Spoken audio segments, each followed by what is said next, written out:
करते हैं। दूसरी जो चीज आज हम अंडरस्टैंड करेंगे ना बच्चे, वो प्राइमरली ये है कि जिसमें हमने ये देखना है।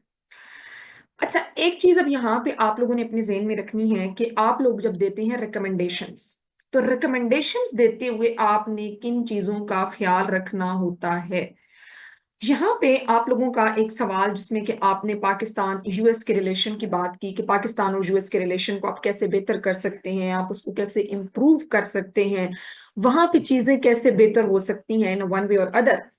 तो बेटा रिकमेंडेशन के लिए एक चीज अपने जेहन में रखें कि आप जब भी कोई रिकमेंडेशन दें तो रिकमेंडेशन के लिए लाजमी है कि वो एक्शनेबल होनी चाहिए।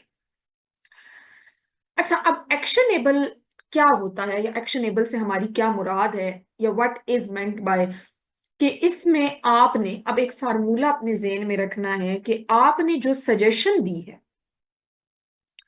इस सजेशन को अचीव करने का मैकेनिज्म ऑफ एक्शन आपने देना है। फॉर एग्जाम्पल, जर्नल एक लेमैन एग्जाम्पल, हमने ये देखा कि भाई बहुत ज्यादा टेम्परेचर ज्यादा हो रहा है, गर्मी आ गई है। आप ये कह रहे हैं कि रिकमेंडेशंस आप दे रहे हैं कि इस मौसम के साथ हमने अगर कोप अप करना है और इस मौसम के साथ अगर हमने लड़ना है तो हमें क्या करना पड़ेगा, प्लांटेशन करनी पड़ेगी, हमें ट्री लगाने पड़ेंगे, हमें रीफोरेस्टेशन करनी पड़ेगी। अच्छा, अब एक तरीका यहाँ पे सीख लें और यही चीज आपने अगर ऐसे में भी रिफ्लेक्ट कर दी तो इंशाल्लाह आपको कभी कोई फेल नहीं करेगा। कि अब देखें, एक बंदा कहता है रिकमेंडेशंस में रीफोरेस्टेशन, दरख्त लगाए। दूसरा बंदा कहता है reforestation help in lowering the temperature by reducing the carbon dioxide in the atmosphere. Reforestation के जरिए आप टेम्परेचर कम करवा रहे हैं। सजेशन आपकी ये है कि रिफोरेस्टेशन करें, अचीव आपने करना है कि आप टेम्परेचर कम करेंगे। कैसे करेंगे? This mechanism of action. So while giving the recommendation, you are supposed to give the pragmatic and the actionable recommendation. उसका सिर्फ एक फार्मूला है that whatever recommendation you are giving, just put on the question mark in front of it and ask yourself how. How आपने लगा देना है। जैसे कि लेट मी चेक कि यहाँ पर एक मेरे पास कोई आप लोगों के जो पेपर्स हैं जो रखे थे उनमें से मैं देख लेती हूँ कि आपने जहां पर कहा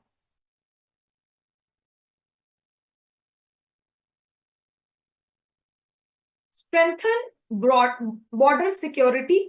अब यहां पे आप कह रहे हैं स्ट्रेंथन करें बॉर्डर सिक्योरिटी को। अब इसके आगे आप क्वेश्चन मार्क लगाएं हाउ। ये बॉर्डर सिक्योरिटी स्ट्रेंथन होगी कैसे, तरीकाकार क्या है। आपकी रिकमेंडेशन बाकी लोगों से इस तरह डिफरेंट होगी कि उस रिकमेंडेशन के अंदर mechanism of action, actionable part दिया हुआ होगा। आप क्लियर करेंगे वहां पे वाजिया तौर पे कि हाउ। इसलिए whatever recommendation you are giving, no matter what, कि आप करंट अफेयर के अंदर ये जो फार्मूला मैंने आपको बताया, वट एवर आप पाकिस्तान अफेयर या स्पेसिफिकली अगर ऐसे में भी लिख रहे हैं, आप लोगों ने अपने पेपर्स के अंदर एक चीज जो है वो देखी होगी कि मैंने आप लोगों को एक रिकमेंडेशन दी थी जिसमें मैंने आप लोगों को कहा था कि बेटे सेल्फ एक्सप्लेनेटरी जुमले बनाएं। सेल्फ एक्सप्लेनेटरी जुमले वो होते हैं कि जिनके अंदर आपकी पासिंग रेशो ज्यादा होती है। सेल्फ एक्सप्लेनेटरी जुमले वो होते हैं कि जो अपने अंदर खुद सा मुकम्मल जुमले होते हैं, जिन जुमलों को पढ़ के एग्जामिनर के ज़हन में किसी भी किस्म की कोई एम्बिग्विटी नहीं रह जाती, कोई कंफ्यूजन नहीं रह जाती, जिसको पढ़ के उसको पता चल जाता है। मिसाल के तौर पे आप कहते हैं कि भाई आपके इकोनॉमिक क्राइसिस जो है वो इलिटरेसी की वजह से है। हाउ इलिटरेसी की वजह से है? एजुकेट करने से क्या फायदा होगा? सो प्राइमरीली एक बात यहां पे, कल हम लोगों ने जिस तरह सीखा कि इंट्रोडक्शन कैसे लिखते हैं, आज रिकमेंडेशन पार्ट के अंदर ये चीज आप इनकारपोरेट कर लें और इस चीज को आप अपने पास अपने पल्ले से बांध लें, लिख लें कि प्राइमरीली जो चीज यहां पर हम कर रहे हैं, जिस चीज को हम फोकस कर रहे हैं, वो ये है कि रिकमेंडेशन देते हुए पिछला जो हमारा फार्मूला था, let's go back to that formula जिसमें हमने कहा था कि हम शॉर्ट टर्म रिकमेंडेशंस देंगे। शॉर्ट टर्म्स, और उसके बाद हमने कहा था हम मीडियम टर्म देंगे, और मीडियम टर्म के बाद हमने कहा था कि हम लॉन्ग टर्म की तरफ चले जाएंगे। जब हमने शॉर्ट टर्म की बात की थी तो इसमें हमने ये कहा था कि यहाँ पे हम एक रिएक्टिव स्ट्रैटेजी फॉलो कर रहे होंगे, जब हम लॉन्ग टर्म की तरफ जाएंगे तो हम प्रोएक्टिव स्ट्रैटेजी फॉलो कर रहे होंगे। लेकिन इसके साथ अब जब हम रिकमेंडेशन देगा, सवाल के अंदर वो आपसे पूछे कि पॉलिसी मेजर्स दो, सवाल के अंदर वो आपसे पूछे रिकमेंडेशंस दो, सवाल के अंदर वो आपसे पूछे प्रपोजल दो। देखिए, word of command is very important. जब तक आप वर्ड ऑफ कमांड को अंडरस्टैंड नहीं करेंगे, यू कांट गेट के what examiner is asking from you. Examiner आपसे क्या चाहता है? जब वो आपसे पॉलिसी मेजर चाहता है तो वो चाहता है आप उसे कहें कि ये करो, you are suppose to direction दे कि भाई ये काम कर ले। जब आप उसको कहते हैं कि रिकमेंडेशन दो, तो रिकमेंडेशन के अंदर आप उसे कहते हैं कि दिस कुड बी डन, ये हो सकता है, ये किया जाए तो ये हो सकता है। जब आप प्रपोजल देते हैं तो प्रपोजल के अंदर आपका हमेशा एक मार्जिन होता है कि जिसके अंदर ये भी हो सकता है और ये भी हो सकता है। फिर उसके बाद आपके पास एक सवाल था कि साउथ एशिया के कॉन्टेक्स्ट में देखिए, और साउथ एशिया के कॉन्टेक्स्ट में भी स्पेसिफिकली देखिए that there is a arm race between Pakistan and India, keeping in view that arm race and specifically the nuclear flashpoint between Pakistan and India, that is a Kashmir. Keeping in view that nuclear flashpoint, you are supposed to give the prospects of the peace in the South Asia. जब आप prospects दे रहे होते हैं तो prospects के अंदर आप ये नहीं कह रहे होते कि सीज फायर कर दें। प्रोस्पेक्ट के अंदर आप ये कह रहे होते हैं कि पॉसिबल रूट्स कौन कौन से अवेलेबल हैं।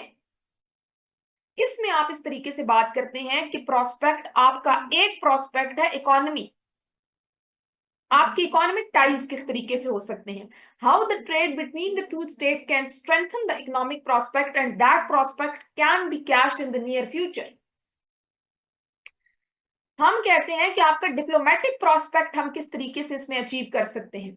तो जब हम प्रोस्पेक्ट्स की बात कर रहे होते हैं तो we are looking for the possibilities, and when we are talking about the recommendations, then we are normally aligning those prospects with the recommendation that how by following these recommendation you can achieve those possible prospects.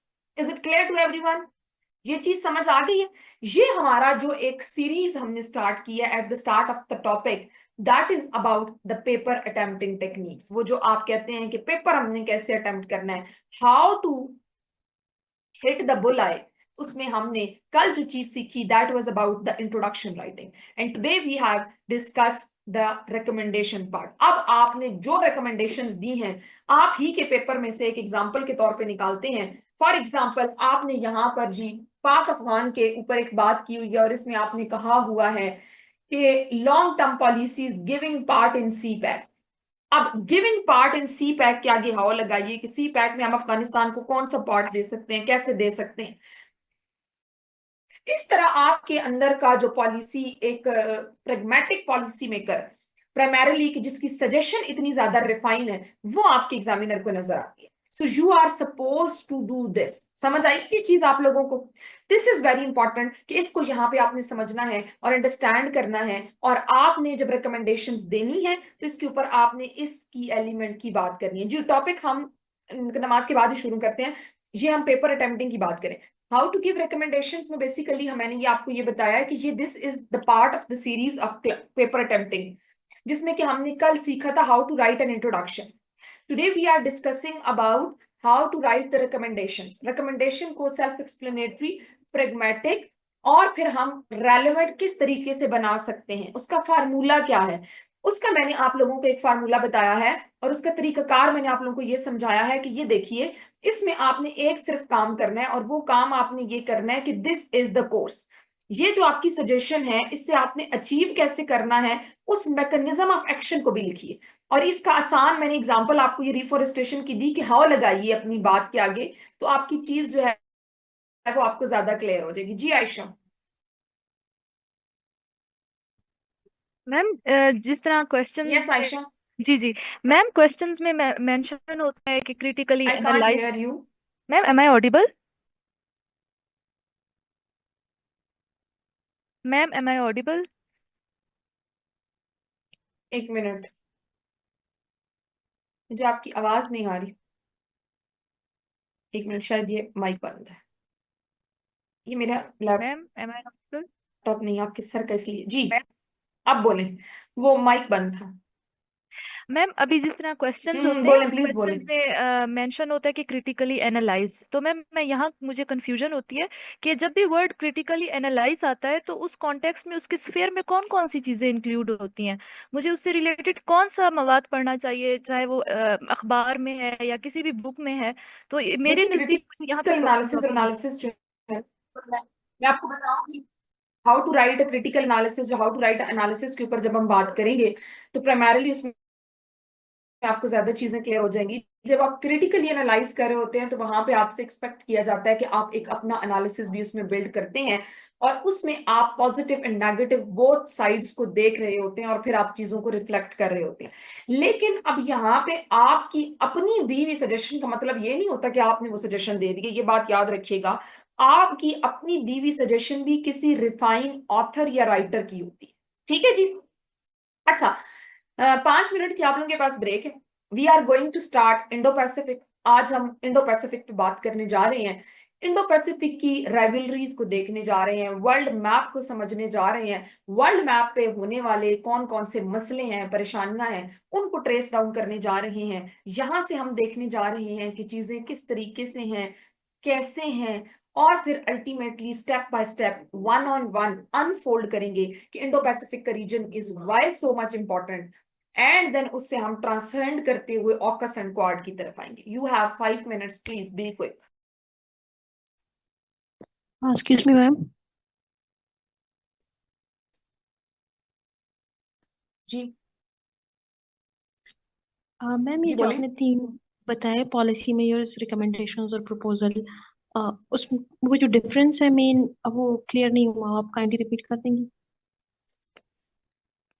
Difference ये है कि जब आपने देना है, तो जब आप पॉलिसी मेजर्स की बात करेंगे तो आप डायरेक्ट करेंगे कि आप ये करें, you are suppose to do this. जब आप पॉलिसी के बाद हम ये बात करें, रिकमेंडेशन की बात करेंगे, तो आप कहेंगे कि ये हो सकता है। तो जब आप प्रपोजल देते हैं तो उसमें आप कहते हैं कि ये भी हो सकता है और ये भी हो सकता है, यानी कि प्राइमरीली थोड़ा सा डिफरेंस होता है, चीजें सेम होती हैं। पेपर में नॉर्मली आपसे रिकमेंडेशन ही पूछी जाती है। मैम एनालिसिस और रिकमेंडेशन बोथ आर सेम? नहीं, एनालिसिस डिफरेंट चीज है। एनालिसिस के अंदर और क्रिटिकल एनालिसिस का डिफरेंस हम पढ़ेंगे।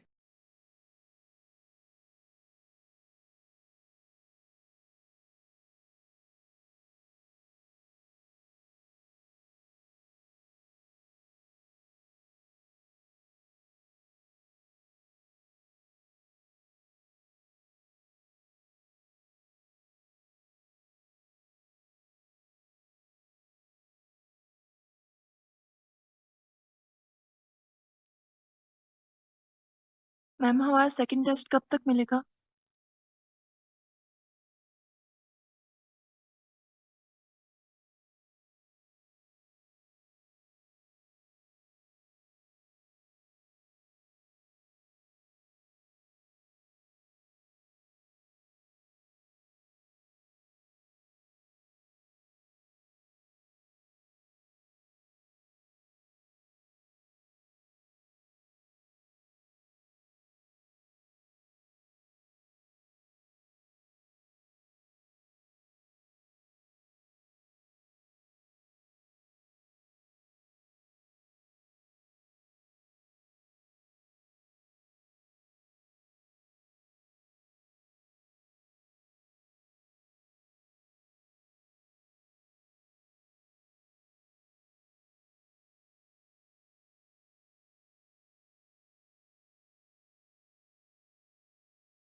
अच्छा जी, चलें, लेट्स स्टार्ट। आई होप कि आप लोग वापस आ गए हैं।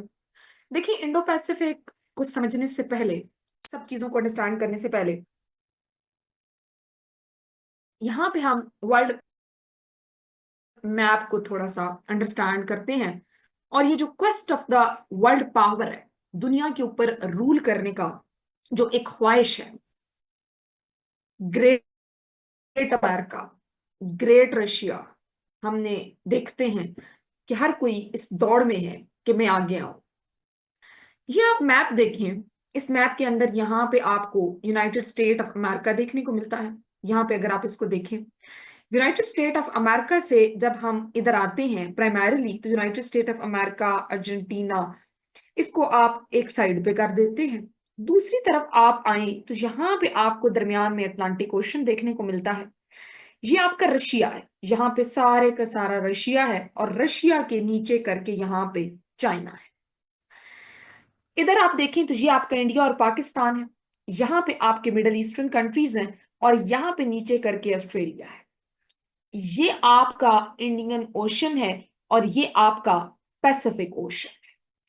इस इंडियन ओशन और इस पैसिफिक ओशन के मिलाप को इंडो पैसिफिक रीजन कहा जाता है। और इस इंडो पैसिफिक रीजन के अंदर क्या झगड़े हैं, क्या लड़ाइयां हैं, क्या रौले हैं, उसको हम देखते हैं। लेकिन सबसे पहले, लड़ाइयां क्या हैं, कैसे हैं, दुनिया के अंदर कौन से झगड़े हैं? यहां पे बेटे सबसे पहली चीज अगर आप समझें, तो इधर आपने इस मैप को हमने समझने से पहले या बाइफरकेट करने से पहले, लड़ाइयां कहाँ कहाँ पे हैं, हम ये देखते हैं कि चोक पॉइंट्स कौन कौन से हैं। चोकिंग हो जाती है ना, गले में कोई चीज फंस जाना, वो कौन से चौक पॉइंट्स हैं, वो कौन से की एरियाज हैं कि जहां पे जंग हो रही है, जहां की पावर मुझे चाहिए, मुझे चाहिए, मुझे चाहिए का एक शोर है।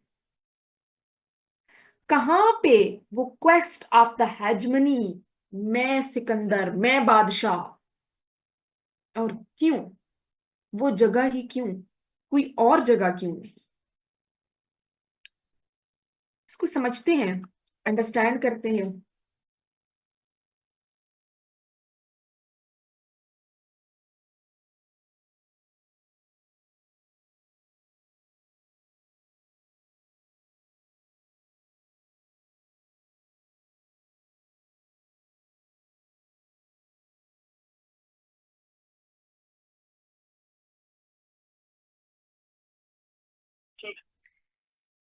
अब यहाँ पे जो चीज है कि जिसको हम अंडरस्टैंड करना है, वो ये चौक पॉइंट्स को हम समझते हैं कि कहाँ कहाँ पे क्या क्या है। देखिए, इसको सिर्फ अभी आप, मैं आगे फिर ड्रॉ करके अलग चौक पॉइंट्स बताती हूँ। यहाँ पे देखिए, ये आपका इंडियन ओशन है, ये आपका पैसिफिक ओशन है, ठीक है।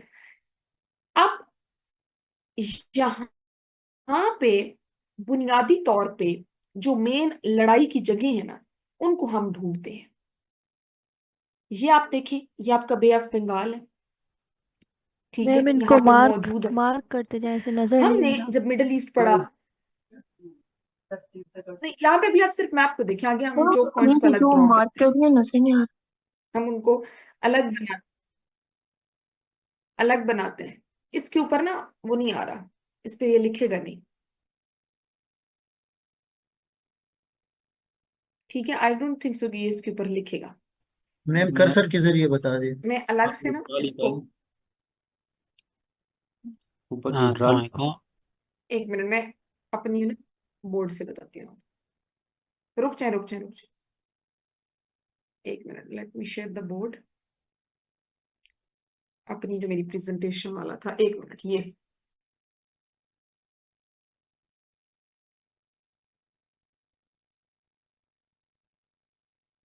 अच्छा, यहाँ पे बेटा जो चोक पॉइंट्स है ना दुनिया के, उनको हम अंडरस्टैंड करते हैं और उसको देखते हैं कि कहाँ कहाँ पे चोकिंग हुई हुई है, कहाँ कहाँ पे लड़ाइयाँ चल रही हैं। चोक पॉइंट्स अगर हम देखें, तो प्राइमरीली यहाँ पे आप अपने पास जेन में ये चीज कुछ इस तरीके से बना के रखें कि देखिए, एक तो आपकी है जो चोक पॉइंट्स इसलिए हम इनको कहते हैं कि ये सी लाइन ऑफ कम्युनिकेशन है, यहाँ से ट्रेड होती है, ट्रेड रूट्स हैं, हर कोई यहाँ पे पहुंचना चाहता है, यहाँ से निकलना चाहता है। इधर जो मेन हमारे पास एरियाज हैं वो है एक तो स्विस कनाल,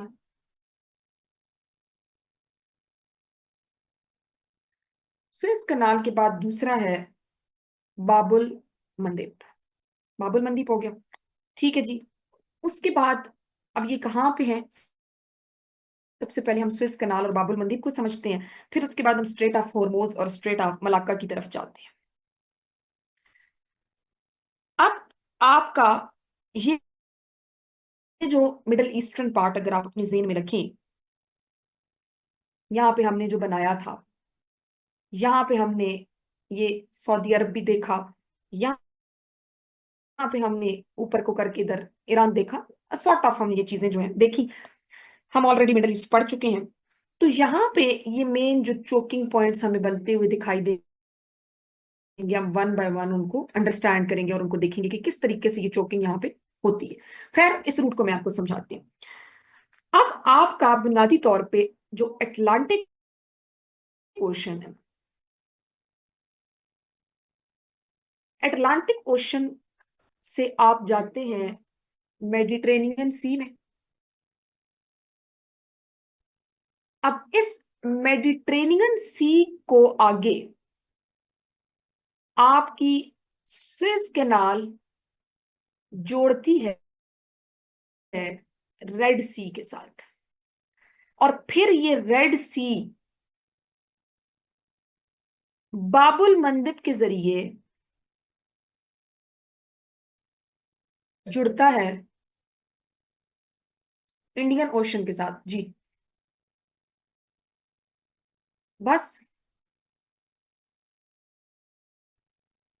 नहीं नहीं, फिर साथ ही देख, अच्छा अब देखें यहां पे आपका ये, अब जो रूट आप देखें कि ये जो आपका अटलांटिक ओशन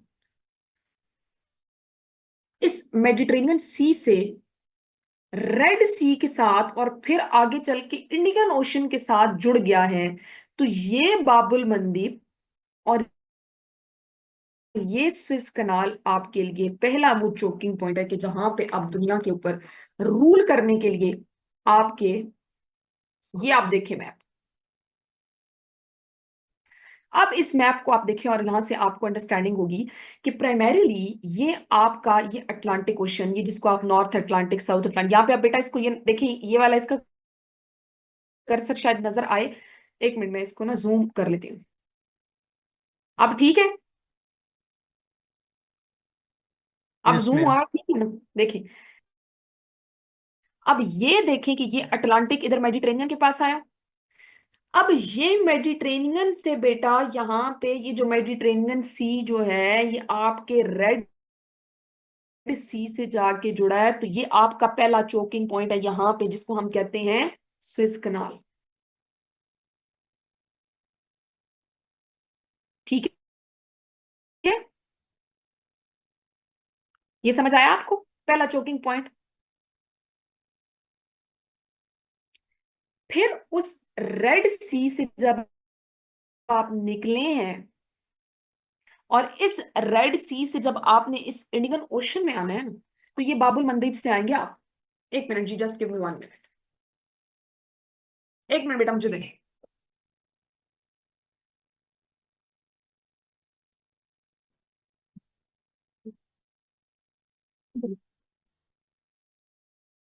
अच्छा बेटा, तो यहां पे बच्चे ये समझ आई आपको,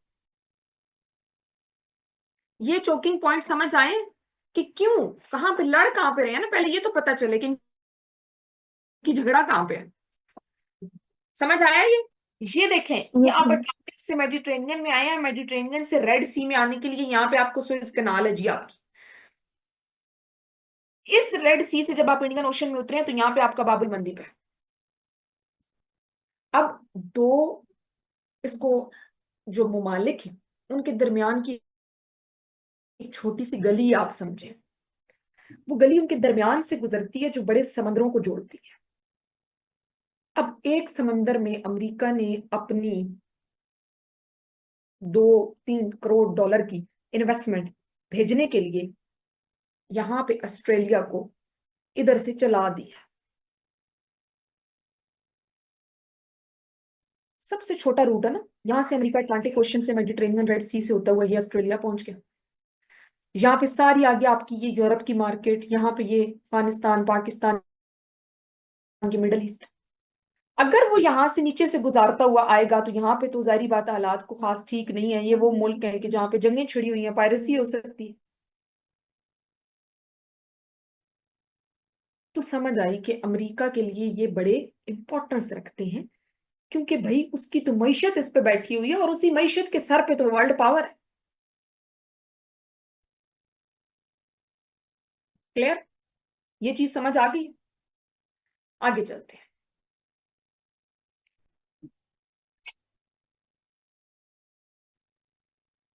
अब जब हम आगे बढ़ते हैं बेटा, तो जो अगली चीज हमें देखने को मिलती है कि भाई पहली चोकिंग पॉइंट तो हमने देख लिया कि हमारा सांस यहां से बंद हुआ पड़ा है। अगला चोकिंग पॉइंट कौन सा है? अगला बॉटल नेक कौन सा है? अगली लड़ाई कहां पे है? अगली लड़ाई है स्ट्रेट ऑफ हॉर्मोज पे।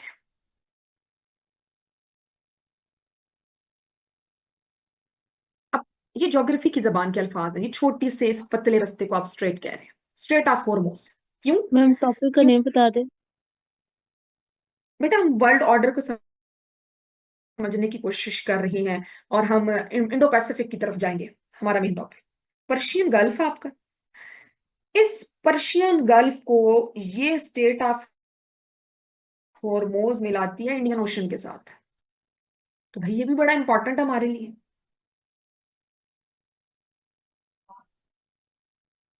और तीसरा बेटा चोकिंग पॉइंट है जहां पे हमारी लड़ाई है, वो है स्ट्रेट ऑफ मलाक्का। और वो कहां पे है? आपके पैसिफिक ओशन से आपके इंडियन ओशन को मिलाती है। यहाँ पे साउथ चाइना सी भी आएगा, ठीक है, उसको छोड़ दें। आपका स्ट्रेट ऑफ मलाक्का आपके पैसिफिक ओशन को इंडियन ओशन से मिला रही है। Let's go back to the map. तो भाई यहां से तो दुनिया कनेक्ट हो गई ना, स्ट्रेट ऑफ मलाक्का से, स्ट्रेट ऑफ हॉर्मोज से, स्विज कनाल से, बाबुल मंदीप से।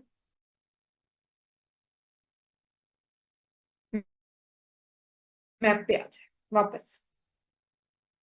मैम ये तो दोनों यहां से इंडियन ओशन से जी मिलाते हैं। जी मैम ये दोनों इंडियन ओशन से मिलाते हैं। ये ये जो स्ट्रेट ऑफ हम्म हॉर्मस है ये भी इंडियन जी ओशन जी। से मिलाती है, और वो जो straight straight of straight Malacca है ऑफ वो भी इंडियन हॉर्मोज जब ओशन से। आपकी है ना यहाँ पे, ये आपकी स्ट्रेट ऑफ हॉर्मोज जो है, ये आपके जी इस पर्शियन गल्फ को ये इंडियन ओशन के साथ मिला रही है। और आपकी स्ट्रेट ऑफ मलाक्का जो है वो बुनियादी तौर पे आपके पैसिफिक ओशन को इंडियन ओशन के साथ मिला रही है। तो यहां पे फिर लड़ना बनता है ना। लड़ाई ना करें तो क्या करें? हम दुनिया के साथ कनेक्ट हो रहे हैं ना। लेकिन किस तरह कनेक्शन बन जाता है? ये आपका पैसिफिक आपके इंडियन से मिल गया, आपका अटलांटिक आपके इंडियन से मिल गया, आप रेड सी से मिल गए, आप अरेबियन सी से मिल गए, मेडिटेरेनियन से मिल गए। आप जब इंडियन ओशन में पहुंच गए तो यहां से बुनियादी तौर पे और इसी मेडिटेरेनियन से फिर आप ब्लैक सी की तरफ भी जा सकते हैं। तो फिर जो इन चोक पॉइंट्स को रूल करेगा, जो इनका बादशाह होगा, वो तो दुनिया का बादशाह होगा ना। ये बात समझ आई आपको? तो पहली चीज बेटा ये समझे कि ये हमारे चोकिंग पॉइंट्स कौन कौन से हैं, और फिर हम देखेंगे कि इन चोकिंग पॉइंट्स में हमारी लड़ाइयां कौन कौन सी हैं।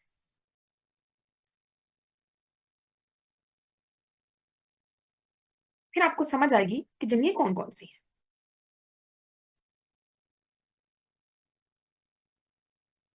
अब इंडियन ओशन, इंडियन ओशन की लड़ाइयां कौन सी हैं, पैसिफिक की कौन सी हैं, इंडो पैसिफिक की स्पेसिफिकली कौन सी है, वो बात की बात है। लेकिन पहले हमने ये ब्रॉडर चीज देखी।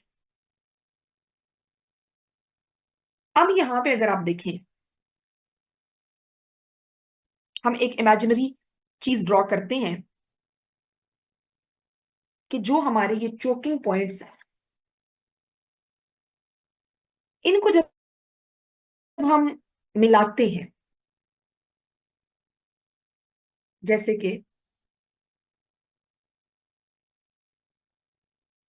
यहां पे आप स्विस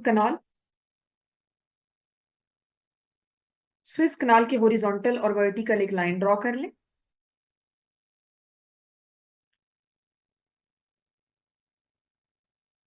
इसके ऑपोजिट्स भी लाइन ड्रॉ कर लें, और यहां पे करके आपकी है स्ट्रेट ऑफ मलाक्का।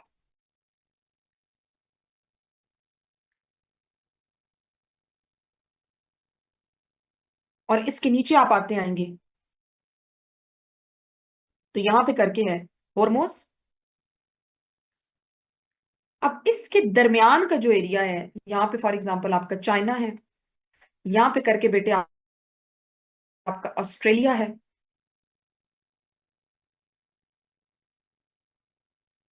यहां पे करके इधर लिबिया और आगे के मुल्क हैं, और यहां पे करके आपका अफ्रीका है। इसके दरमियान को हमने कह दिया कि हमने मार्क कर दिया इस खित्ते को, इस जगह को, इस एरिया को, कि ये हमारा इंडियन ओशन है। हमने अपने समझने के लिए बनाया, ये कहीं पे मौजूद नहीं है दुनिया में। अब इधर लड़ाइयां कौन कौन सी हैं, हॉट स्पॉट्स यहाँ पे कौन कौन से हैं? सबसे पहला हॉट स्पॉट तो पाकिस्तान और इंडिया है।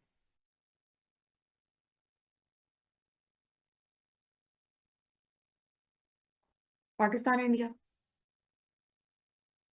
सऊदी अरब ईरान,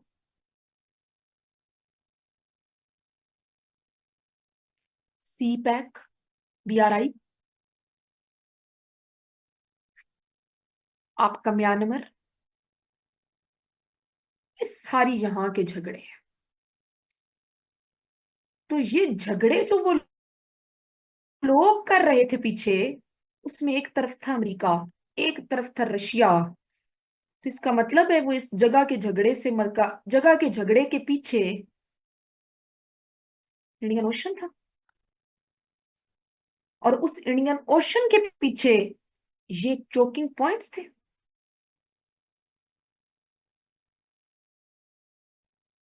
ओके,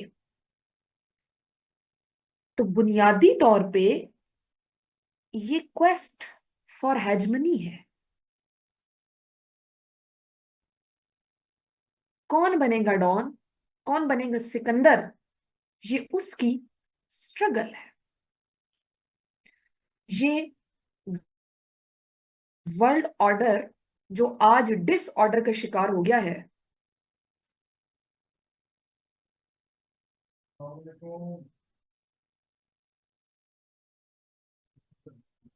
समझ आइए चीज। आगे चलेंगे और देखेंगे कि हमारे पास, चले, ये इंडियन ओशन वाले रीजन में तो ये रोल है। इंडो पैसिफिक वाला रीजन कौन सा बनता है? आप इंडो पैसिफिक वाले रीजन को भी देख लेना। ये अब आपको इंडियन ओशन वाला यहाँ पे समझ आया? एक मिनट में इसको थोड़ा इस तरफ करूं। ये हमने ये एरिया ड्रॉ किया। जी मैम। जी जी, ये ये इधर मैम बेटा, ये स्ट्रेट ऑफ यहाँ पे इस मलाक्का। कर्सर को देखो,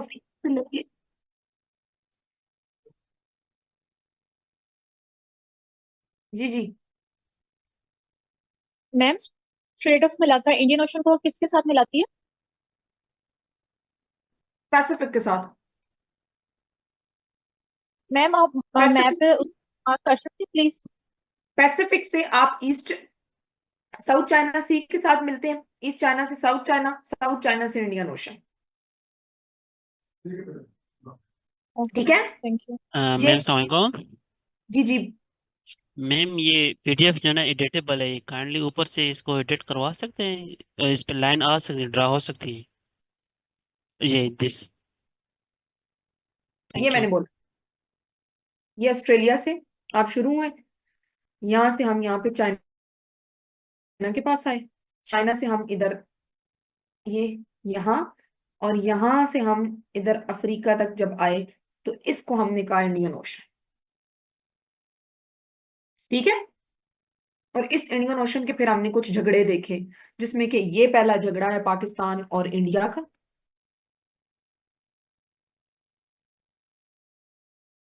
आपका अगला झगड़ा है सऊदी अरब और ईरान का। आपका यहाँ पे है जी सी पैक।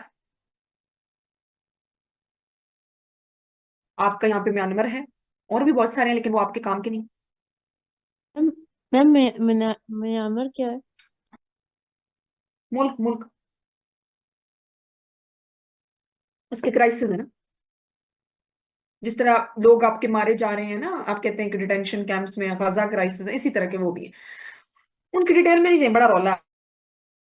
आगे भी आगे चलते हैं,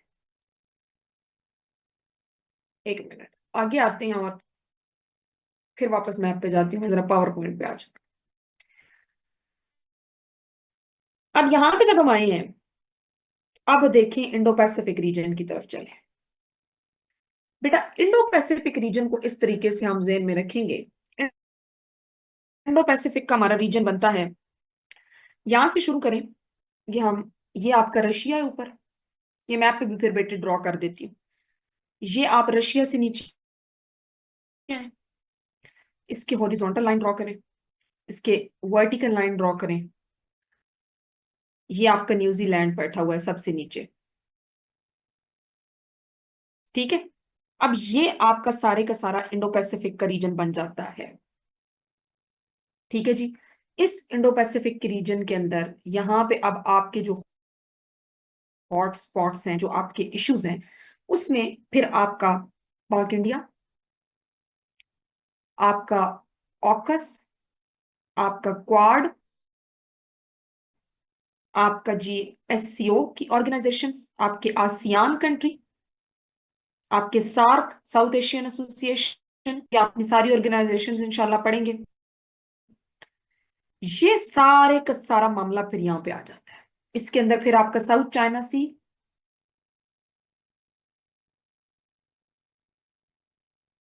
ये है इंडो पैसिफिक, या इंडो पैसिफिक को हम कहते हैं और एशिया पैसिफिक। चाइना इसको एशिया पैसिफिक कहता है, इंडो पैसिफिक नहीं कहता। मैप पे आ जाए, ये जब हम यहां पे आए तो यहां पे ये कारगिस्तान के एरिया से शुरू करें, इसके बिल्कुल पैरेलल चले जाए, नीचे न्यूजीलैंड तक आए, ये सारे का सारा आपका इंडो पैसिफिक के अंदर आता है। और इसके हॉटस्पॉट्स हमने देखे। ये बात तो हमें समझ आती है कि इंडो पैसिफिक के अंदर ये हो रहा है, ये इंडो पैसिफिक के ये रोले, ये मसले हैं। अब साथ ही फिर एक और भी ऊपर भी यहाँ पे एक इशू चल रहा है, जिसको हम कहते हैं यूरो अटलांटिक। यूरो अटलांटिक के कॉन्टेक्स्ट में जब हम बात करते हैं बेटे, तो यहां पे अब आपने जो दो चार चीजें ज़हन में रखनी है। यूरो अटलांटिक के अंदर यहां पे आप देखते हैं कि आपका यूएसए है और मैक्सिको है, यहाँ पे कनाडा है वगैरह। उधर से आप ये यहां से जब आप ऊपर जाते हैं, ये आपका ग्रीनलैंड वाला एरिया, ये उसके सामने आप जब फिनलैंड, और फिनलैंड से नीचे आते आते यहाँ पे आपका ये रशिया यूक्रेन सब कुछ, जो क्राइसिस हमने पढ़े, आपकी स्विस कैनाल, ये सब कुछ आपका आता है यूरो अटलांटिक। यूरो अटलांटिक की लड़ाइयां हैं यूक्रेन और रशिया की। यूरो अटलांटिक की लड़ाइयां हैं नेटो की। यूरो अटलांटिक की लड़ाइयां हैं B3W की।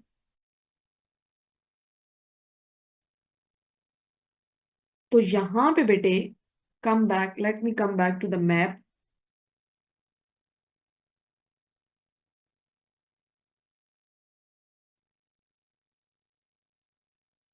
ये यहां से जब हम शुरू करते हैं ये ना यूएसए, ये कनाडा वगैरह वगैरह, यहां से जब आप इधर से, ये गल्फ ऑफ मैक्सिको जो है, इससे जब हम इसको ऊपर लेकर जाते हैं, जाते जाते जी ये आपके ग्रीनलैंड तक आप पहुंच गए हैं। इसके बिल्कुल सामने आप आए और आप ये फिनलैंड पहुंच गए हैं। और फिनलैंड से नीचे आते आते आते ये आप लिबिया के पास पहुंच गए हैं। और लिबिया से फिर ये बमास के साथ आप, ये बमास मुल्क का नाम है, तो ये आपका यूरो अटलांटिक है। ये जर्मनी, ये आयरलैंड, इनको हम यूरोप की कंट्रीज कहते हैं। इसकी अपनी लड़ाई है। तो यानी कि यहाँ आके हमने ये झगड़े देखे हैं। अब ज्यादा लड़ाई कहाँ पे है, ये सारा जो झगड़ा है इसकी जड़ कहाँ पे है, जिसको आप कहते हैं असेस टू वार्म वाटर का जो रोल है। वार्म वाटर थ्योरी क्या है? तो ये बेटे देखिए, ये आपका नॉर्थ अमेरिका, ठीक है, ये मैप होता है ना, तो ये नॉर्थ होता है, ये साउथ होता है, ये आपका साउथ अमेरिका नीचे वाला। यहां पे जब आप आते हैं, ये सारे कंट्रीज, ये आपका अफ्रीका है, ये आपका यूरोप है, ये आपका रशिया और आपके कार्स कंट्रीज हैं, ये ताजिकिस्तान, कजाकिस्तान वगैरह, ये ऑस्ट्रेलिया है। अब यहां पे क्या है, इसको आप देखिए और समझें कि यहां पे प्राइमरीली जो चीज है वो ये है, जिसको हम कहते हैं कि वार्म वाटर असेस या रिंग ऑफ वार्म वाटर की बात करते हैं। तो प्राइमरीली अब ये जो आपका एशिया है,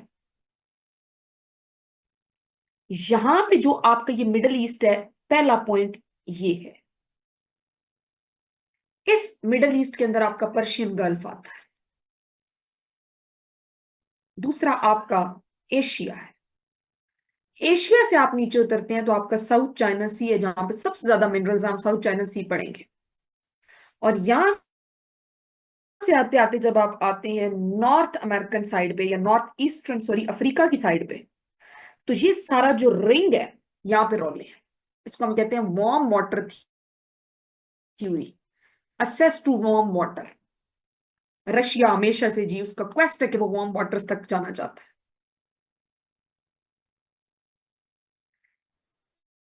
ये जर्नली बात है। तो फिर जो इन मेन की पॉइंट्स दुनिया के जहां जहां पे हैं, जो इन चोक पॉइंट्स के ऊपर रूल करेगा, वही किंग है, वही बादशाह है, उसी की बादशाहत है, वही रूलर है। ऐसा है। तो फिर देख लेते हैं, एक लड़ाई आज हम लड़ लेते हैं इंडो पैसिफिक में, ऐसा क्या है और वहां पे क्या हो रहा। Let's start Indo Pacific. उससे पहले जो मैंने आपको बताया, ये हैं वो की पॉइंट्स दुनिया के, जहां पे हम लड़ाई देख रहे हैं, जहां पे हम क्वेस्ट फॉर वर्ल्ड पावर देख रहे हैं। कौन रूल करेगा इनको? वही सिकंदर है, उसी की वही वर्ल्ड पावर है। और इसकी बुनियादी वजह क्या है कि ये वो दुनिया के मेन की पॉइंट्स हैं जो दुनिया को कनेक्ट करते हैं। ये वो जागीरें हैं कि जो जिनके पास होंगी वही जागीरदार कहलाएंगे। एक मिनट मुझे दें, हम स्टार्ट करते हैं। Just give me one.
अच्छा बेटे, इंडो पैसिफिक से जरा थोड़ा सा बैक हम जाते हैं।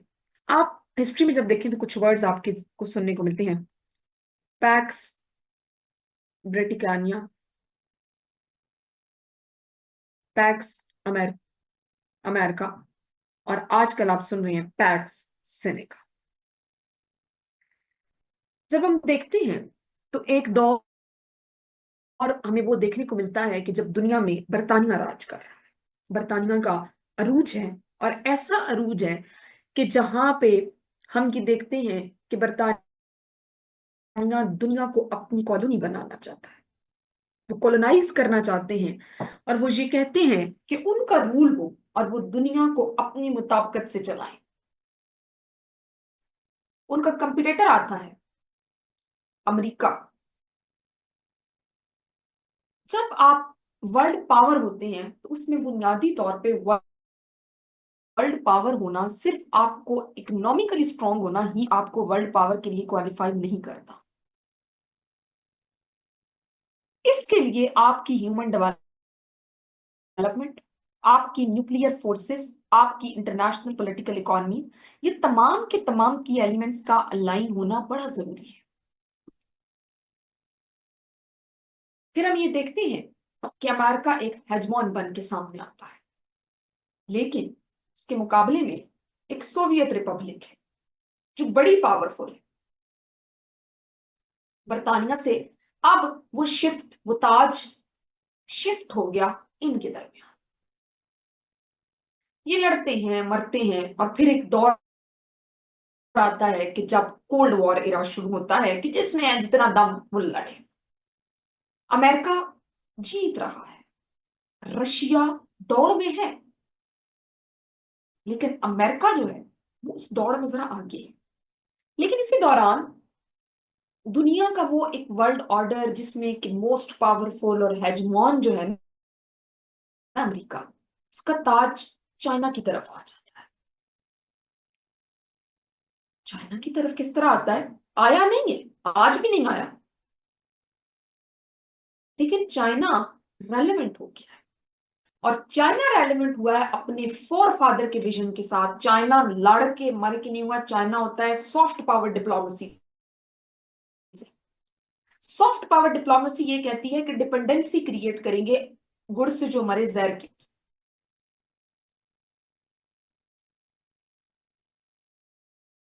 अब क्या होता है हमारे पास इंडो पैसिफिक के अंदर आज जो मेन कंपटीटर्स हैं वो यूएस और चाइना है, क्योंकि जिसके पास इस एरिया की कमान होगी, जो इस इंडो पैसिफिक को रूल करेगा, हेजमॉन तो फिर वही होगा ना। चाइना का इन्फ्लुएंस बढ़ रहा है, और रिसेंटली एक नया टॉपिक ऐड हो गया। मसला ये, हम उसको भी इंशाल्लाह करेंगे, यूएस से China trade war. 104% of the tariffs की बात हो रही है।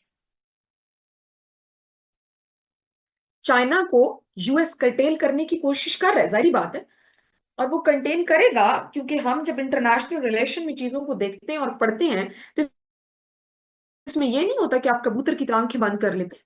इसमें आपको हालात को मद्देनजर रखना होता है, इसमें आपको सिचुएशनल एनालिसिस करना होता है, इसमें आपने अपने बॉर्डर्स को भी स्ट्रेंथन करना होता है, और आपने हमतन के तैयार रहना होता है कि कहीं से भी अगर आपके ऊपर अटैक आता है तो आप उसके लिए वेल प्रिपेयर्ड है या नहीं है।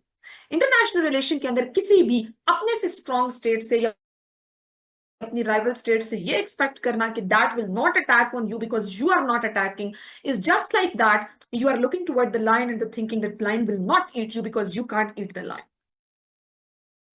So that is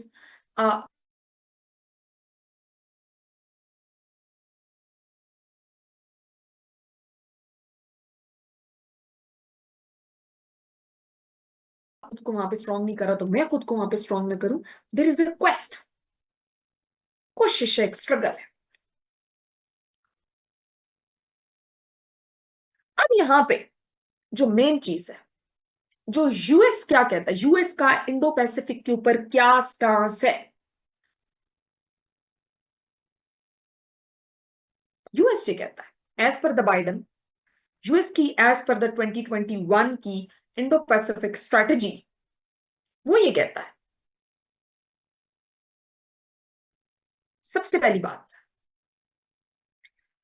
the future of each of our nation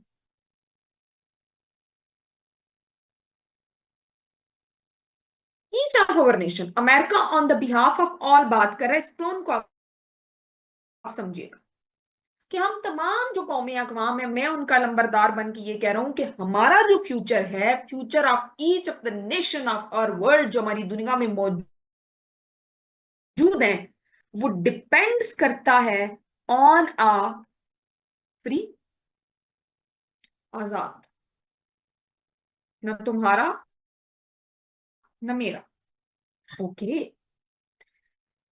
free and open, सबके लिए ओपन। आपका वहां से फ्लीट गुजरेगा, मैरी बेड़ा, आपका जहाज गुजरेगा, आपका कोई तेल का जो है वो टैंक गुजरेगा, गुजरे।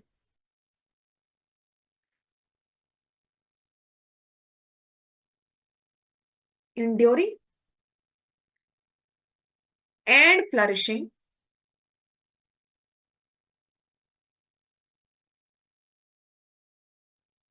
in the decades ahead।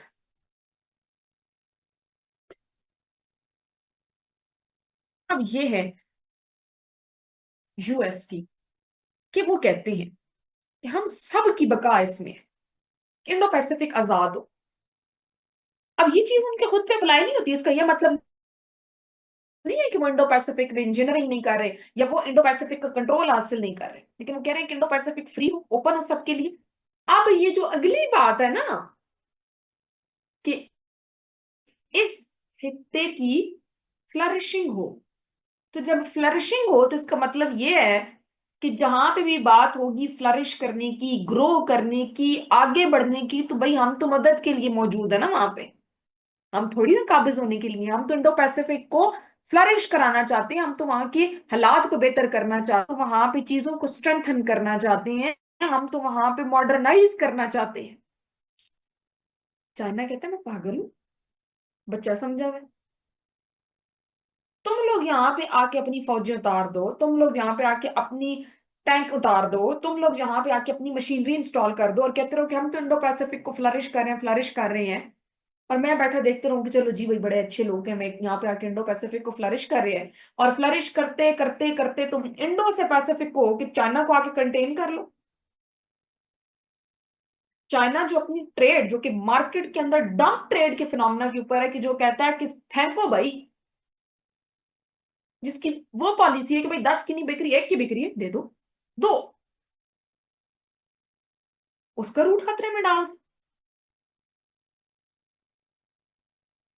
तो यहां से एक चीज समझ आती है कि ये मेनली, अब ऐसा नहीं है कि इसमें रशिया मौजूद नहीं है, इसमें ऐसा नहीं है कि आपके यूरोपियन स्टेट्स मौजूद नहीं है, इसमें ऐसा नहीं है कि आपके मिडल ईस्ट के कोई कंसर्न्स नहीं है, लेकिन मेजरली जो इंडो पैसिफिक है वो इन दो मेजर हेजमॉन एंड हेजमॉन टू बी जो स्टेट्स हैं उनके दरमियान की आपस की क्वेस्ट है। यूएस यहां पे बड़ा डिप्लोमेटिकली बात करता है। इंडो पैसिफिक को एशिया पैसिफिक भी कहा जाता है। चाइना इसको एशिया पैसिफिक कहता है, यूएस इसको इंडो पैसिफिक कहता है। ये इंडो पैसिफिक का वर्ड 2006-7 के अंदर परसीव हुआ, बड़ा पॉपुलराइज हुआ, और इसके अंदर बुनियादी तौर पे आपका इंडियन ओशन रीजन, मैंने अभी आपको पहले मैप दिखाया ताकि आप क्लियर हो, प्लस आपका जो वेस्ट साइड का पैसिफिक है ना, पूरा पैसिफिक नहीं, वेस्टर्न साइड का जो पैसिफिक है, याद है ना बेटे को जो मैंने ड्रॉ करवाया था कि यहाँ पे एक पॉइंट लगाएं, ये लगाएं, ये लगाएं, ये इन दोनों को प्लस करें तो बनता है इंडो पैसिफिक। इंडो पैसिफिक के अंदर है क्लियर मार्केट, आपको पता है कि खरीदार कौन है, बेचने वाला कौन है। आपकी ma'am export base economies Indian जो, ओशन रीजन वाला ये तो बता दें, तो आपने कहा है दोनों। इन दोनों को कंबाइन करें तो इंडो पैसिफिक बनता है। इंडियन ओशन वाला रीजन और वेस्ट साइड जो है ना पैसिफिक ओशन की, इनको जब हम मिलाते हैं तो इंडो पैसिफिक बनता है। मैंने ड्रॉ करके बताया था ना। एक्सपोर्ट बेस्ड जो आपकी इकोनॉमीज है, यहाँ पे आपका स्ट्रेट ऑफ मलाक्का है, ये वो सारी चीजें हैं कि जो आप कह सकते हैं ना कि वो तमाम गुण है कि जो किसी खरीदार को भी मजबूर कर सकते हैं।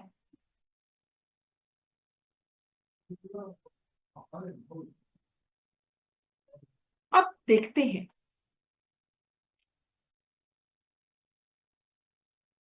कि इसमें चल क्या रहा है, कौन सी चीजें हो रही हैं इंडो पैसिफिक के अंदर। पहली और बुनियादी चीज जो हमने डिस्कस की, ये आपका जियोपॉलिटिकल कनेक्शन है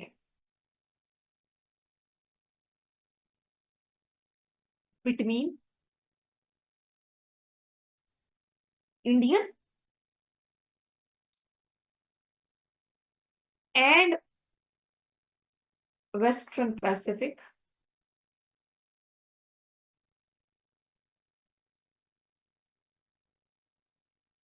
और ये जो कनेक्शन है that is both geopolitical and Jio economics. कि ये सिर्फ यहां पे दो समंदरों का मिलाप नहीं है। जो जियो पॉलिटिक्स है, जियो पॉलिटिक्स ऑफ ग्लोब की, जिसमें यूएसए पावरफुल है या चाइना पावरफुल है या रशिया पावरफुल है या आपका जो है वो ब्रिटानिया पावरफुल है, यूरोप पावरफुल है, ये उसका भी कनेक्शन है। ये उस मईशत का भी कनेक्शन है, क्योंकि मैंने आपको बताया कि यहाँ पे आपकी जो एक्सपोर्ट बेस इकोनॉमी है, यहाँ पे आपकी जो मैक्सिमम ट्रेड है, उन तमाम चीजों को ये कंट्रोल करता है।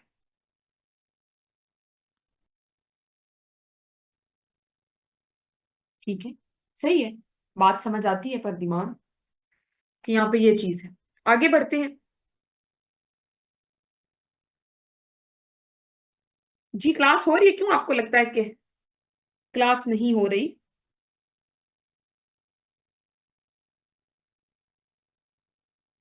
क्यों भाई, कनेक्ट नहीं हो रहा था क्या?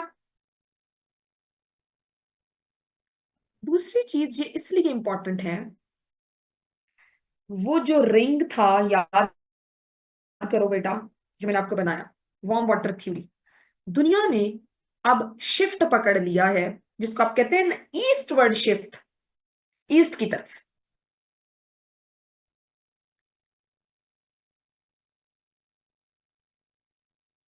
ईस्टवर्ड जो शिफ्ट ऑफ वर्ल्ड है ना, कि दुनिया इस जानिब अब बढ़ रही है ईस्ट की तरफ। तो जो आपका सेंटर ऑफ ग्रेविटी है, ये शिफ्ट हो गया ईस्ट की तरफ। इसलिए आपके सारे के सारे इस ईस्ट को, वो जो वहां पे आपका, जहां पे आपकी स्ट्रेट ऑफ हॉर्मोज भी है, जहां पे आपका जो है वो अफ्रीका को आपने पूरा वो जो हमने सर्कल ड्रॉ किया था, let's get back and look into it, उस पे हमने मैप पे, तो वो तो इधर है। इसलिए भी इंडो पैसिफिक जो है वो हमारे लिए बड़ा इंपॉर्टेंट हो गया। दूसरी चीज, तीसरी चीज, इधर इंडिया का इन्फ्लुएंस बढ़ रहा है। तो जो इंडिया का इन्फ्लुएंस पड़ रहा है, इसका मतलब ये है कि इंडिया यूएस जियोपॉलिटिक्स, तो यूएस का इन्फ्लुएंस अल्टीमेटली बढ़ जाएगा, तो चाइना कंटेन करने की कोशिश तो करेगा।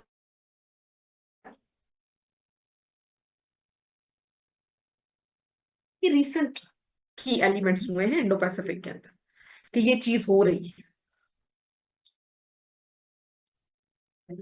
अगला रौला मैम इंडो थर्ड पॉइंट क्या पैसिफिक के लिखा है? अंदर। मैम आपने थर्ड पॉइंट क्या लिखा हुआ है? जी बेटे, थर्ड पॉइंट रिपीट कर दें एक दफा। Growing growing eminence of India, India वहां पे बढ़ रहा है, जिसकी वजह से पॉलिटिकली और मिलिट्री एग्रेशन हो रही है चाइना की तरफ से। क्योंकि मैंने क्या बताया, अगर इंडिया का वहां पे ग्रोथ हो रही है तो इंडिया, यहां पे आप देखें, इंडिया किसकी प्रॉक्सी है? यूएस की। तो फिर यूएस वर्सेस चाइना का जो क्वेस्ट है, तो चाइना फिर क्या कर रहा है? एग्रेशन कर रहा है, गुस्सा कर रहा है। समझ आई ये चीज?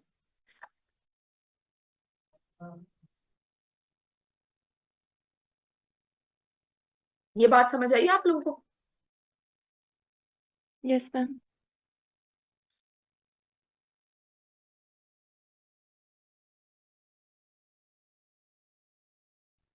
ये कुछ ये आप लोगों को मिल जाएंगे, ठीक है? इसमें मोहम्मद अमीन है और बाकी कुछ बच्चे, ये कुछ आपको जो क्लास असाइनमेंट्स थी, तो ये आपको मिल जाएंगी, ठीक है? So no need to worry about. अब यहाँ पे बेटे नेक्स्ट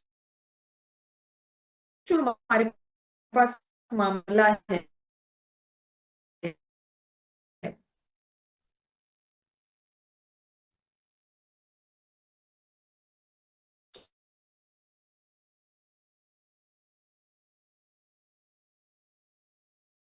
कि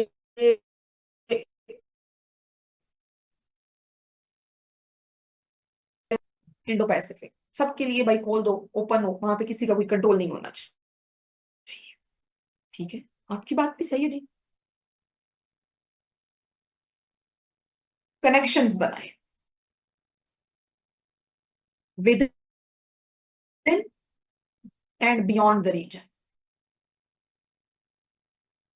खित्ते के अंदर, खित्ते के बाहर।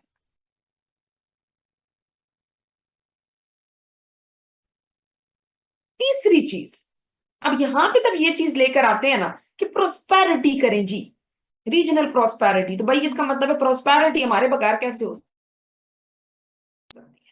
है? एड हम देंगे, सप्लाई हम करेंगे, तो हम तो घुसेंगे घुसेंगे। अगली चीज,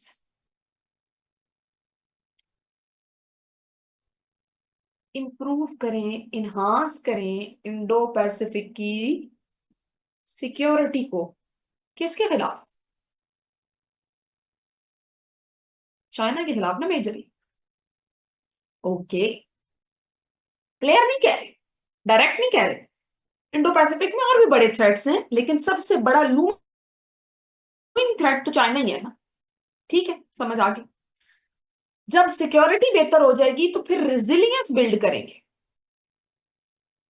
कि भाई आने वाले वक्तों में भी कोई इंडो पैसिफिक के ऊपर अटैक न कर सके। हमारी तो जी बिल्कुल क्लियर कट पॉलिसी है, और इस पॉलिसी के मुताबिक हम क्या चाहते हैं? हम तो इंडो पैसिफिक, उस खत्ते की, उसके इस गिर्द के मुल्कों की बेहतरी चाहते हैं, प्रोस्पेरिटी चाहते हैं। यूएस का इंडो पैसिफिक को लेके ये स्ट्रेटजी। ओके, यूएसए का इंडो पैसिफिक जो डॉक्यूमेंट है,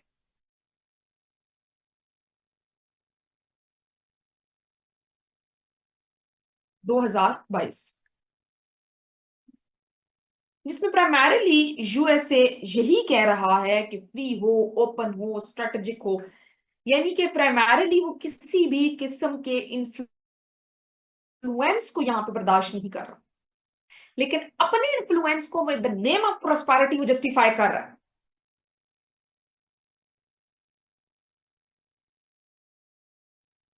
अब ये सब कुछ होगा कैसे? सिक्योरिटी कैसे बिल्ड होगी, रेजिलियंस कैसे होगी, तरीकाकार क्या होगा? ये जनाब कहता है मॉडर्नाइज करें our long standing alliances, जैसे कि हम पढ़ेंगे जी, क्वाड डील हो गई जी, किस किस के दरमियान? किस किस के दरमियान हुई है? इंडिया, जापान, ऑस्ट्रेलिया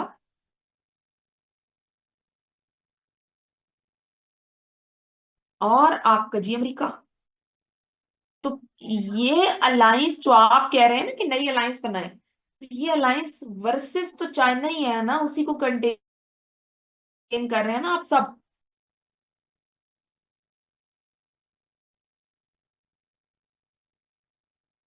अब दूसरी चीज, स्ट्रेंथन करें न्यू पार्टनरशिप्स को, न्यूजीलैंड को साथ मिला लें, नए ममालिक को भी बीच में लेकर।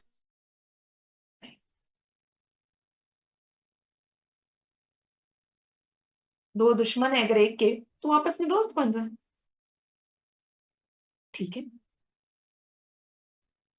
इन्वेस्ट करें रीजनल ऑर्गेनाइजेशंस में।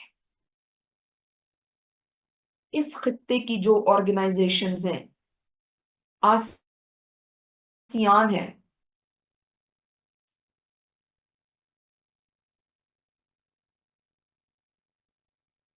उसके अंदर करें, जरूर करें। ये तरीके हैं जी। अब इसकी एक मैनिफेस्टेशन क्वाड है, एक ऑकस है, उसको हम लेटर ऑन देखेंगे, पढ़ेंगे, अंडरस्टैंड करेंगे डेफिनेटली कि उसमें क्या कुछ है और क्या हमें देखना है। यहां पे जो चीज नेक्स्ट हमें देखने को मिलती है, अभी तो हम एक वो कर रहे हैं ना कि फ्री फ्लॉटेड चीजें देख रहे हैं।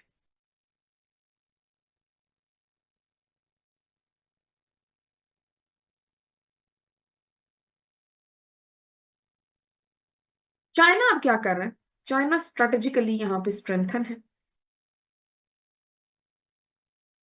साउथ चाइना सी वाली साइड पे भी हम पढ़ेंगे इंशाल्लाह। साउथ चाइना सी, 9 लाइन क्या है, कैसे है, फलाना फलाना। अब यहाँ पे जो चीज है, डोनाल्ड ट्रंप की भी ये पॉलिसी है, free and open Indo Pacific. US इसी चीज को प्रीच कर रहा है। चाइना और रशिया जो है, चाइना रशिया एक पेज पे, ये इंडो पैसिफिक को अपोज करते हैं, इसको कहते हैं एशिया पैसिफिक। अब यहां पे चाइना और रशिया ये कहते हैं कि नो फ्री एंड ओपन। इनका ये मानना है, चाइना और रशिया ये कहते हैं कि ना ना, ये ओपन शोपन कुछ नहीं होता, कंट्रोल ट्रेड होनी चाहिए, रेगुलेशन होनी चाहिए, स्टेट रेगुलेटेड।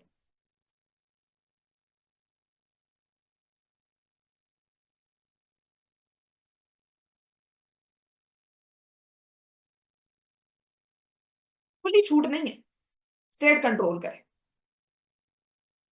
चाइना का इंफ्लुएंस स्ट्रेटेजिकली बढ़ रहा है। मैंने आपको बताया साउथ चाइना सी की हम बात करें, 9 लाइन की बात करें, रशिया और चाइना की भी एस्पायरेशंस रही हैं, ख्वाहिशात रही हैं कि वो इसको क्या करें, डोमिनेट करें इस खत्ते को। और खास तौर पे जो रशिया का विजन है, जिसको हम कहते हैं ग्रेटर यूरेशिया फॉर रशिया, कि भाई रशिया की जो एक्सपेंशन है ना, कि वो बढ़ना चाहता है, वो अपना जो है वो फैलाव करना चाहता है, जैसे कि यूक्रेन में भी हम ये देख रहे हैं कि उसकी जो एक्सपेंशनिज्म है, ये उसके विजन के भी मुताबिक है। अब रशिया क्योंकि डोमिनेट करना चाहता है, तो उस डोमिनेशन के लिए वो अपना हथियार भी मजबूत कर रहा है।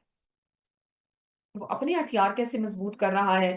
प्राइमरली जो डिस्प्यूटेड एरियाज हैं, जापान के साथ के जो आइलैंड्स हैं, वहां पे वो अटैक कर रहा है, वहां पे वो अपनी कदम जो है वो जमाने की कोशिश कर रहा है। खैर, this is was a generic information कि प्राइमरली है क्या, जंग किसकी है, लड़ाई क्या है।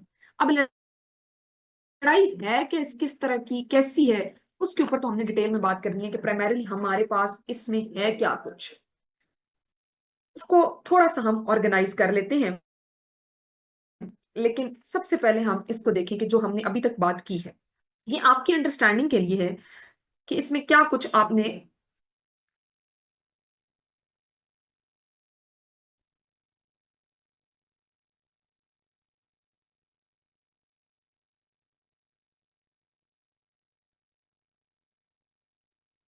अच्छा जी।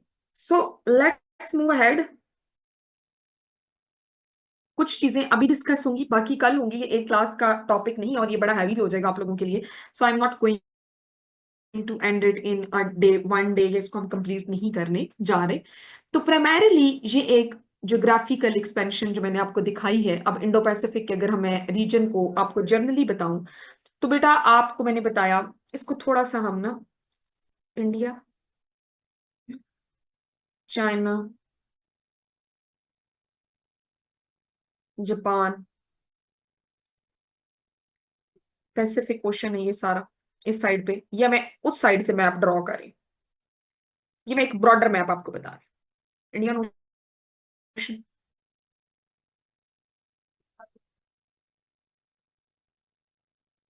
इंडोनेशिया, सबसे नीचे इधर करके ऑस्ट्रेलिया, ये है जी इंडो पैसिफिक का रीजन,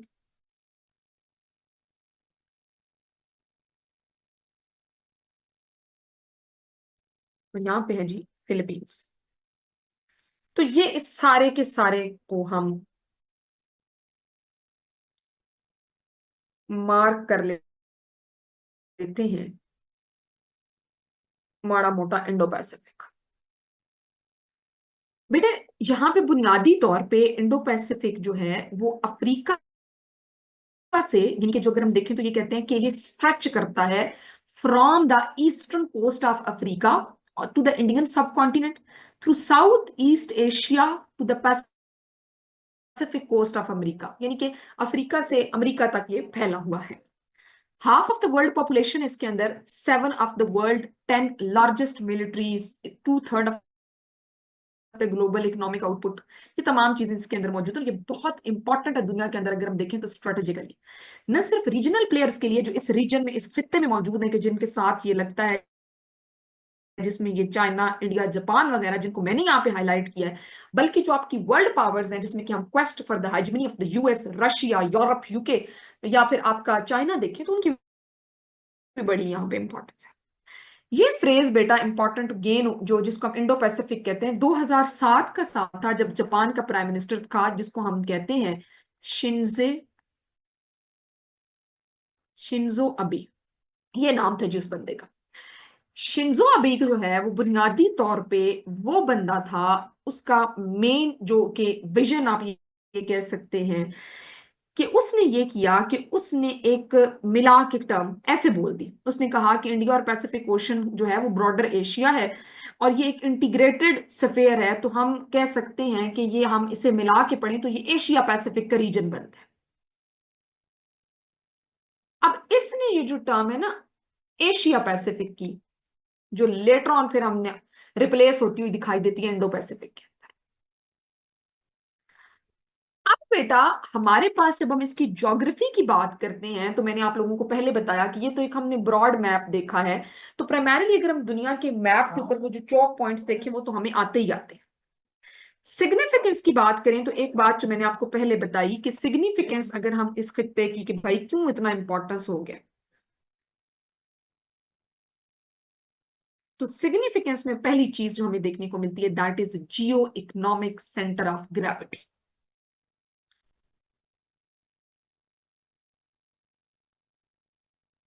इसका क्या मतलब? इसका सिंपल सा मतलब कि जो हमारी मेन मार्केट्स हैं, जो बूमिंग मार्केट्स हैं, जो ग्रो कर रही हैं, जो आपकी इकोनॉमीज हैं जहां पे एनर्जी डिमांड ज्यादा है, इंडो पैसिफिक रीजन अब सेंट्रल एक्सिस है, वो जो आपकी दुनिया की पूरी ट्रेड हो रही है उसके दरमियान का ये नुक्ता है। जो आपके सी लाइंस ऑफ कम्युनिकेशन है, जिनको हम SLOs कहते हैं बेटा, sea lines of SLOC, sorry, communication. तो जो आपके सी लाइन ऑफ कम्युनिकेशंस हैं, जिसके अंदर मैंने आपको स्ट्रेट ऑफ मलाक्का बताया, यहां से आपकी एनर्जी फ्लो, आपकी इंटरनेशनल शिपिंग्स होती हैं। ये अगर आप देखें ना बच्चे, तो ये स्ट्रेट ऑफ मलाक्का है, यहां पे ये मलेशिया है, यहाँ पे करके सिंगापुर है, ठीक है। ये अगर हम देखें इनके दरमियान और यहाँ पे करके आगे क्या है, ये आपका इंडियन ओशन है नीचे, यहां से आप मेडिटेरेनियन से होते हुए, और ये आपका पैसिफिक है। तो ये जो आपका मेजर ट्रेड है ये तो यहां से हो रही है ना, ये आपका स्ट्रेट ऑफ मलाक्का, ये बड़ी रेलेवेंट हो गई। तो पहली चीज है इकोनॉमिक सेंटर ऑफ ग्रेविटी, आपकी मुआश की रीढ़ की हड्डी बन गया ये, क्योंकि दुनिया जो पैसा कमा कमाती है, वो ट्रेड से कमाती है, वो तिजारत से कमाती है, वो बनाती है, वो बेचती है, वो खरीदती है, इसकी बेसिस पे आपकी दुनिया चलती है।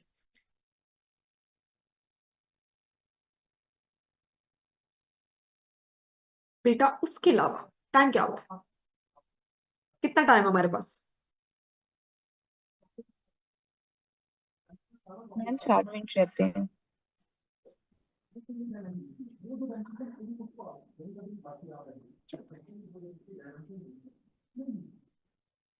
ठीक है भाई, क्या कर सकते हैं। अच्छा, दूसरी चीज है geostrategic flash points. Flash points जब होते हैं ना, तो यहाँ पे अब आपके झगड़े हैं। जियो स्ट्रैटेजिक फ्लैश पॉइंट्स की जब हम बात करते हैं, तो जो मेजर फ्लैश पॉइंट्स हैं, जिस तरह आपके लिए कश्मीर शायद इतना इंपॉर्टेंट ना होता, but it's nuclear flash point, आपका पानी वहां से आ रहा है, आपका साउथ चाइना सी, आपका बेटा ताइवान स्ट्रेट, कोरियन पेनिनसुला, ये सब के सब इस इंडो पैसिफिक रीजन में मौजूद है।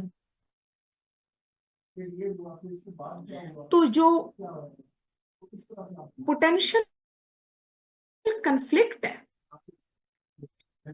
स्पेसिफिकली वर्ल्ड पावर के दरमियान, वो जो क्वेस्ट ऑफ हेजमनी है,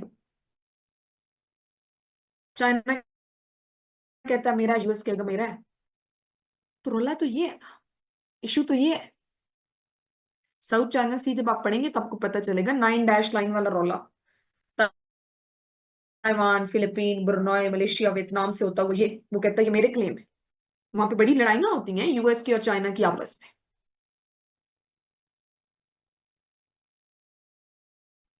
इस तरह यहां पर ये हो रहा है कि मिलिट्री मॉडर्नाइजेशन हो रही है, फौजें अपने आप को मजबूत करें। चाइना और यूएस जैसे जो कंट्रीज हैं वो इन्वेस्ट कर रहे हैं यहाँ पे, नेवल बेसिस बना रहे हैं, regional power, India, Japan, Australia अपने डिफेंस मैकेनिज्म को मजबूत कर रहे हैं। तो इसका मतलब है कि यहाँ पे तो कंपटीशन छिड़ गया टेक्नोलॉजी का। तो ये जो टेक्नोलॉजी का कंपटीशन है, तो इंडो पैसिफिक वो साइट है जहां पे टेक्नोलॉजी की राइवलरी चल रही है, साइबर सिक्योरिटी की, इंफ्रास्ट्रक्चर की, डिजिटल गवर्नेंस की। एक रेस है, कौन सेमीकंडक्टर्स की रेस जीतेगा, कौन एआई टूल्स को पहले लेकर आएगा। आप देखते हैं कि आपके चैट जीपीटी के मुकाबले में क्या है, और फिर क्लाइमेट चेंज और इन्वायरमेंट सिक्योरिटी। छोटे